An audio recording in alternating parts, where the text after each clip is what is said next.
So, Poonam, please, I give you the floor. We have 1 hour. I might go to 1 hour and 15 minutes, and I give you 15 minutes. Thank you. Sure, thank you. Thank you very much, Mark, for inviting me to this conference. It's indeed my first time in Peru and really enjoying it. The discussion, the topic of my presentation today is capital flows to emerging markets, recent experiences. As Mark said, capital flows is an issue which remains relevant for emerging markets, partly because they're volatile. And as an IMF working paper puts it, capital flows are fickle anytime, anywhere. So the topic remains relevant. The issues that I will focus on are listed here. Have capital flows become more volatile in recent years, in the last 10 years? What kind of domestic conditions are associated with flows, capital inflows, but particularly with the reversals? So what kind of macroeconomic conditions are closely associated with reversals from specific countries? Has the policy response to capital flow reversals or sudden stops changed over time? And how can countries, if at all, insulate themselves a bit more from these reversals, or if nothing else, handle them better? Now, this work draws on several papers that I have been working on. Most of it is joined with Barry Egan-Green. In these papers, we look at the experience of a last set of emerging markets. So when I say last set, we have practically the universe of emerging markets. We only drop countries from our analysis if the data is unavailable or if they are a part of a currency union because they have different dynamics. And the papers look at different phenomenon related to capital flows. One recent paper looks at the sudden stops in the last 25 years across these emerging markets. The fact that we just did this paper, actually finished it late last year, we had the luxury of looking at the data for the last 25 years, which means we could look at meaningfully this question of have things evolved over time, have their drivers evolved over time, and their policy response evolved over time. Part of my discussion today will draw on this paper on sudden stops, and in particular these changes in the last 25 years that we see in the data. Some part of the discussion will also follow from a paper which we did after the tapering talk in summer 2013, when a large number of emerging markets were affected by this episode called the tapering talk. And I understand Peru was one of the countries which was affected very badly. India was another country. So we ask ourselves which countries were affected by this event. And we find that economic fundamentals had little to do with the impact that countries went through.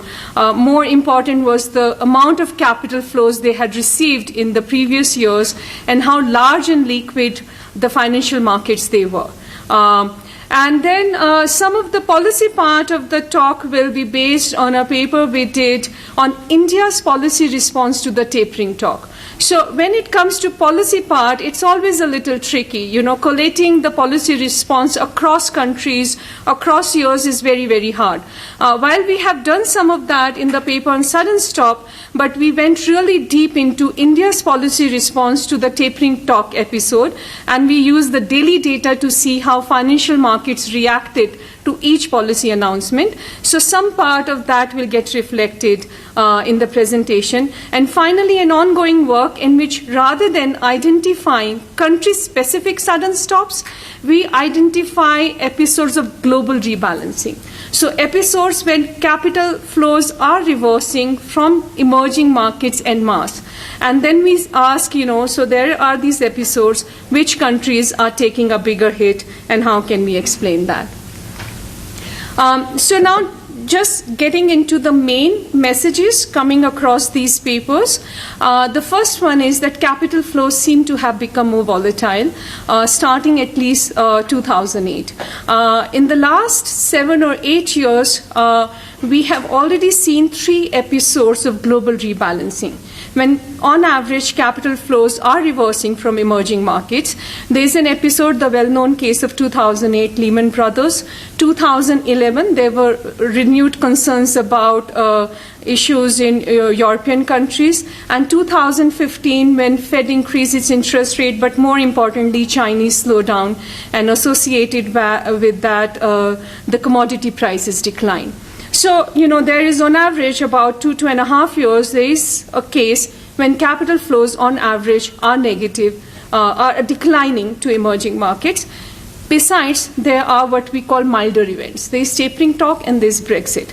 Now, why do we call them the milder events? Because of the duration for which they lasted. Tapering talk lasted only about a quarter and less than a quarter for many countries.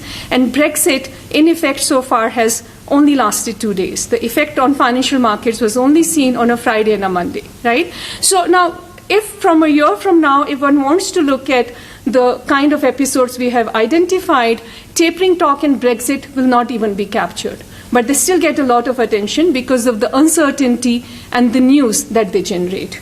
Now with that, the impact of capital flow reversals is usually seen, as the practitioners in this room would identify, with increased financial volatility, correction in stock market, exchange rate depreciation, loss of reserves, increase in bond yields, and the ones which last more than a quarter, an average sudden stop lasts about 4 quarters, growth declines, there is growth deceleration, and particularly investment declines. And more importantly, as I said, there is negative press which gets generated even in episodes of shorter duration, and that in itself gives some policy challenge to the central bankers. They have to do something when there's so much negativity and uncertainty going around, irrespective whether the event will unfold to be an important one or not.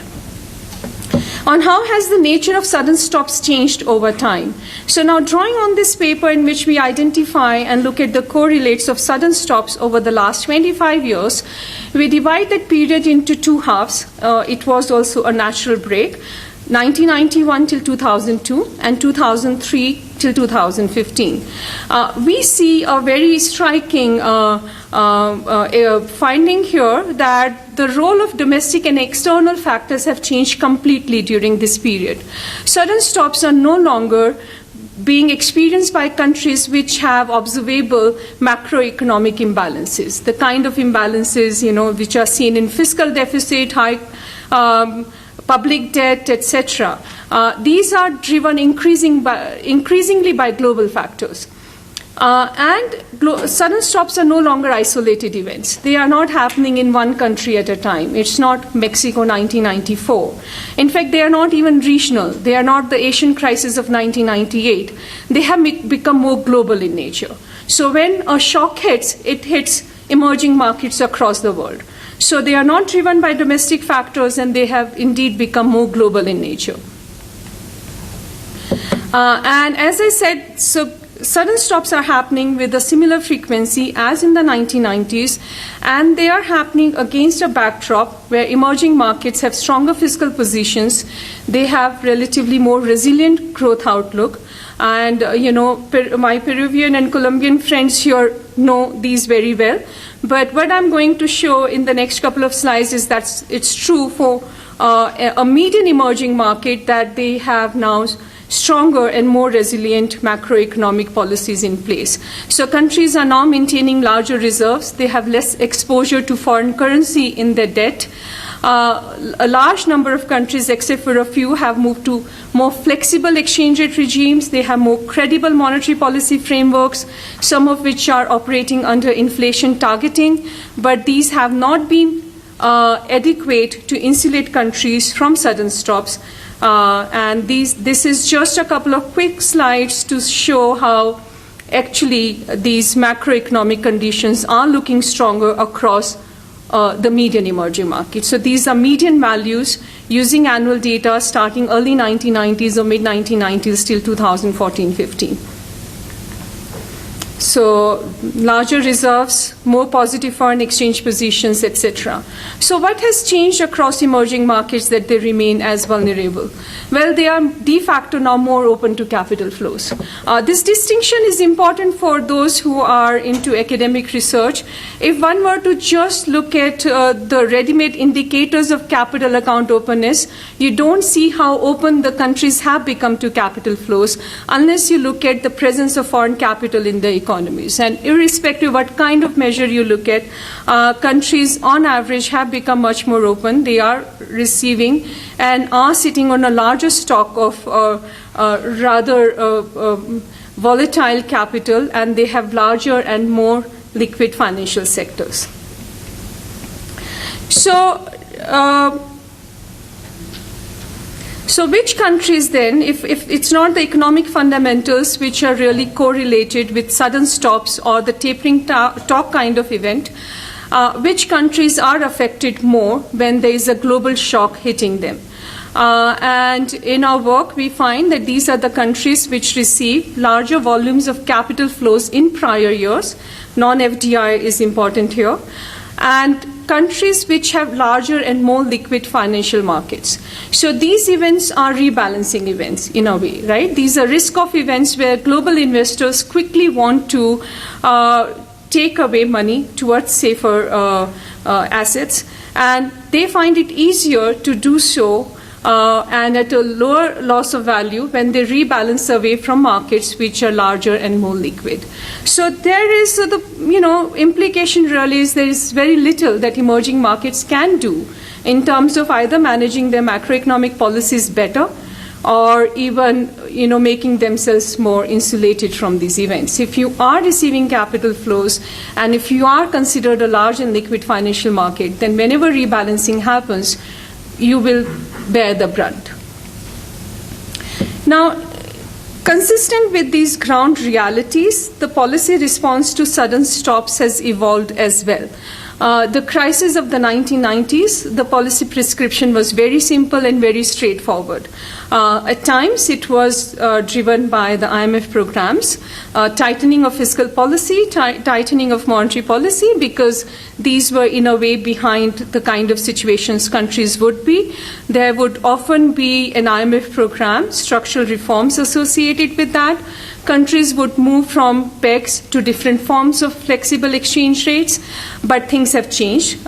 These no longer being the reasons why countries are affected by sudden stops. The policy response now, in the 2000s, is more often easing of monetary policy, liquidity provision, protecting your financial sector, trying to protect your growth, right? So monetary policy is seen to be eased more often in the sudden stops or other events happening in the 2000s onwards.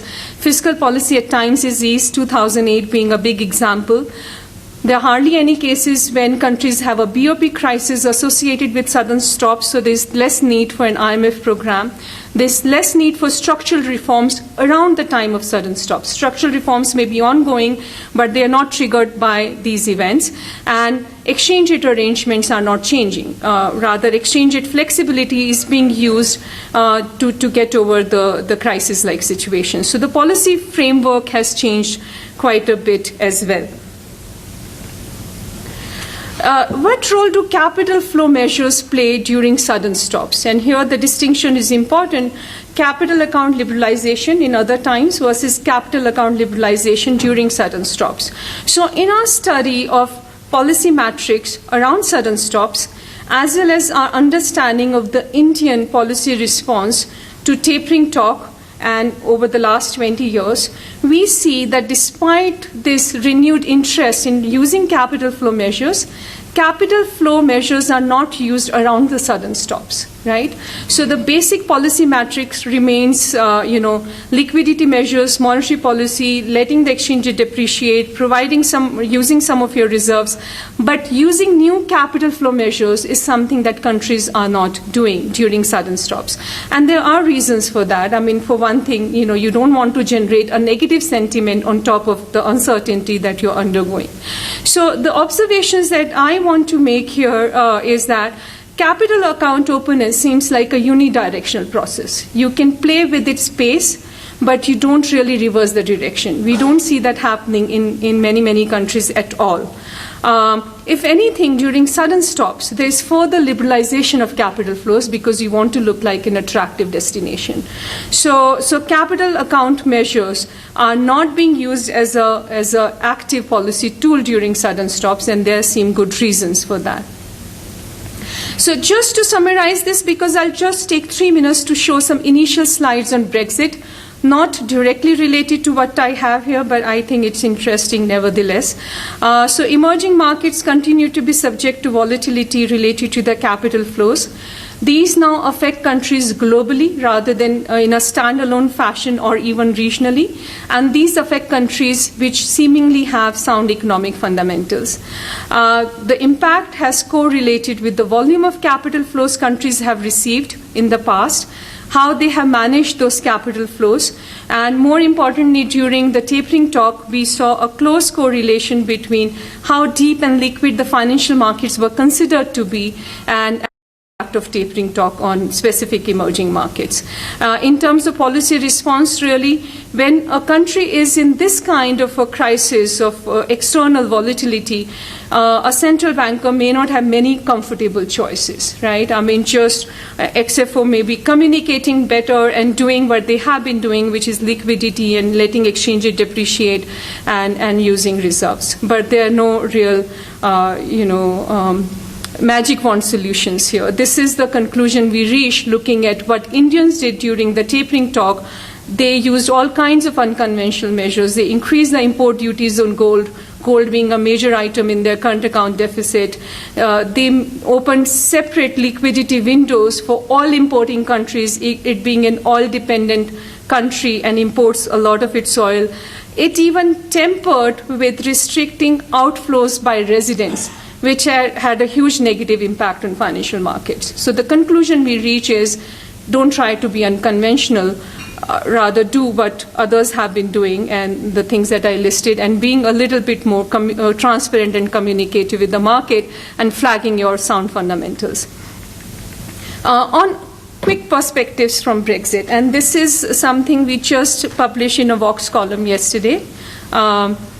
So the most impact of Brexit so far has been contained in 2 days, Friday, June 24 and Monday, June 27. We are really replicating a quick, easy exercise similar to what we did in the tapering work. What was the impact on emerging markets? We have about 50 emerging markets in our sample. How did they react? How does the impact compare with tapering talk? What kind of country characteristics can we relate this initial impact to? Domestic economic conditions, size of capital markets, and economic links with the US. So we see that during the first 2 days of Brexit, the impact on emerging markets is larger than it was during the first 2 days of the tapering talk. But of course, since then, the impact has kind of fizzled out. The impact was quite large on emerging markets, on stock market as well as the exchange rates. The period was too short for the central bankers to react with their reserves. And it also varied across countries, right? So this is what we're interested in. Why are some countries affected more than the others? And here we find a very interesting distinction between the European emerging markets and the rest of the emerging markets. The impact is contained disproportionately in Central, Eastern, and Southeastern European countries than the rest of the countries. And this difference is significantly different. So the difference is almost half or 60% in non-European countries than in the European countries. And what do we relate it to? So we control for a couple of things to explain this heterogeneity. Our first hunch was, of course, the countries which export more to the UK are the ones which are affected more. And as we have all seen now in a lot of the financial commentary that's coming out, the links with UK of any of these countries are actually quite modest in terms of trade as well as investment, or even growth correlations. The links that are strong are with the EU. So these bars show exports of all these countries as percentage of GDP to UK And these red dots are the same variable, exports, as percentage of GDP to UK. So UK does not even seem to matter. So it seems that the uncertainty filtered down more from being a financial uncertainty to a real uncertainty about the growth prospects of the EU. So the countries which were affected more this time around are the ones which have stronger trade links with the EU, and much weaker impact is seen in terms of trade links with the UK, which happen to be quite modest, but as well as the size of financial markets, which is the amount of capital flows you have received in the past, the stock of it, and so on. So there is some element of the story we have seen in tapering talk on the right-hand panel. So the impact here is on stock market. A similar correlation is seen when we look at the exchange rate depreciation. So impact is larger on countries which are recipients of private capital flows, as well as on countries which export more to the EU than otherwise. Thank you. Thank you. Pilar?